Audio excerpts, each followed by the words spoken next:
André Kuipers spreekt op Rijland. 4 dorpen limiet glasvezel behaald. Het is vandaag 9 januari, dit is het PLMA-journaal. Gisteren werd het 9e Science Symposium op het Rijland College georganiseerd. Een van de bijzondere sprekers dit jaar was André Kuipers. Het Science Symposium wordt ieder jaar georganiseerd om leerlingen kennis te laten maken met techniek en de wetenschappelijke toepassingen hiervan. Maar inmiddels komen er veel meer mensen dan alleen leerlingen op de lezingen van professoren en wetenschappers af. En zo zat de aula van de Venrijse middelbare school gisteren afgeladen vol met mensen die kwamen luisteren naar presentaties over onder andere wetenschappelijke verklaringen van topsportprestaties, drones en magneten.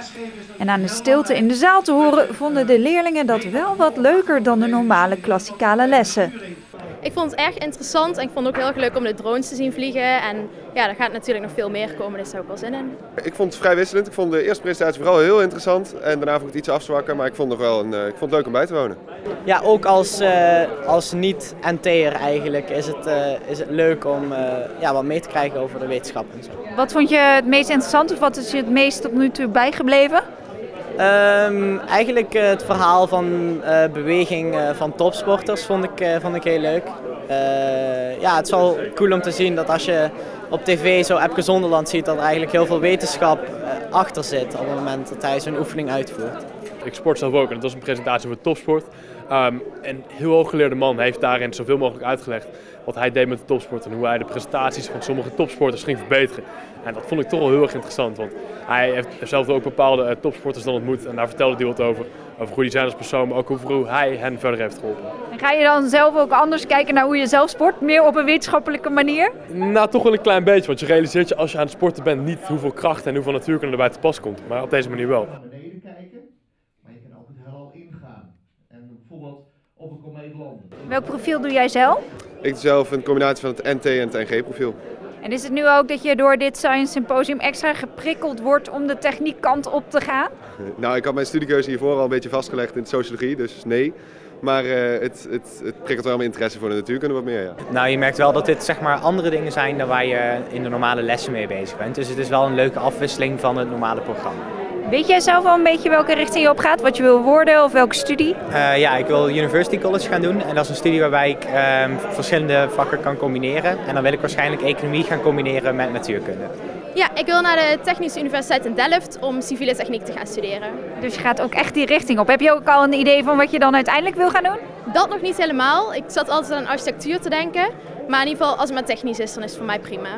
Na de pauze kwam niemand minder dan astronaut André Kuipers een presentatie houden.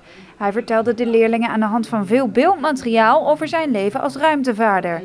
Met zijn lezingen op scholen hoopt Kuipers jongeren te interesseren voor wetenschappelijke techniek. Zelf raakte hij op jonge leeftijd geïnteresseerd in de techniek en met name de ruimtevaart. Ik kreeg ooit science fiction boekjes van mijn oma en dat vond ik prachtig. Maar ja, toen bestond het nog niet echt in Nederland, in Europa, dus Amerika en Rusland. Maar toen kwam het dichterbij, hè. De Space Shuttle kwam en Europa ging erin meedoen. Er was ineens een Nederlandse astronaut, Wim Okkels, en het was geen testpiloot. Ja, toen dacht ik van, oh, dit is interessant. Dus het is een combinatie geweest van avontuur, hè, je jongensdroom, de schoonheid. Ik zag al die prachtige foto's vanuit de shuttle genomen.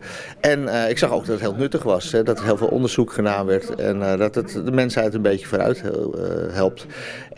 En al die drie bij elkaar, die hebben toegeleid dat ik dat graag wilde doen. Ja, en u heeft 2 ruimtereizen gemaakt. Wat heeft het meeste indruk misschien wel gemaakt? Ja, dat is altijd moeilijk kiezen. Het zweven is heerlijk, dat kan ik iedereen aanraden. Dat zou ik dagelijks willen doen. Het is leuk om met dingen te spelen die zweven, dat is ook heel apart, vooral vloeistoffen. En natuurlijk het uitzicht. Het is fenomenaal om echt te voelen en te zien dat je om een bol heen gaat en je bent onderdeel van iets veel groters. Dus de schoonheid van de planeet, ja, dat is wel heel indrukwekkend. Tijdens de presentatie maakte Kuipers ook duidelijk dat we zuinig moeten zijn op het leven op aarde. Een gedachte waar hij zich hard voor maakt en waar het unieke zicht op de aarde tijdens zijn ruimtereis veel invloed op heeft gehad.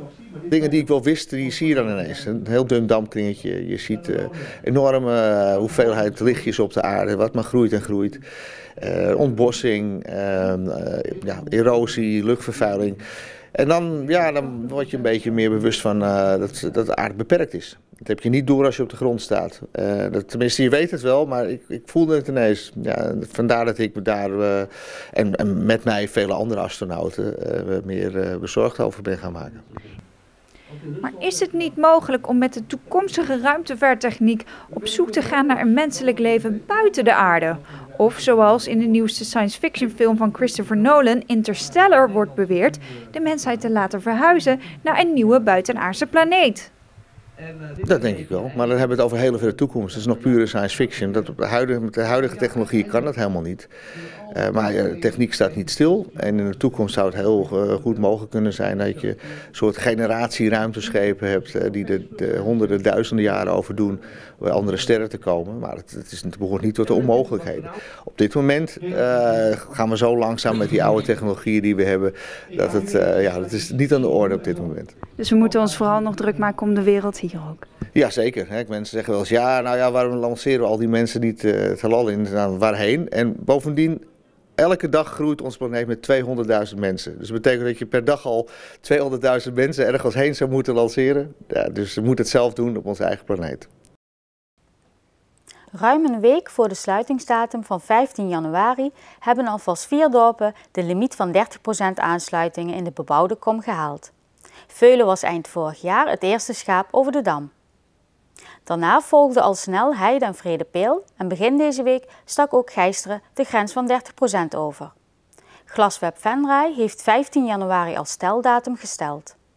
Binnen de bebouwde kom is het streven 30% aansluitingen en 50% daarbuiten. Tot zover het PLMA-journaal. Deze uitzending wordt herhaald tot zaterdag 6 uur 's avonds. Zaterdagavond is een speciale uitzending van de Venrayse ondernemersprijzen te zien. Weer of geen weer, bij ons is het altijd vakantieweer. Deze nacht blijft het overwegend droog, maar er is wel een kans op wat regen. Tot de middag blijft het droog, daarna volgt een periode van regen.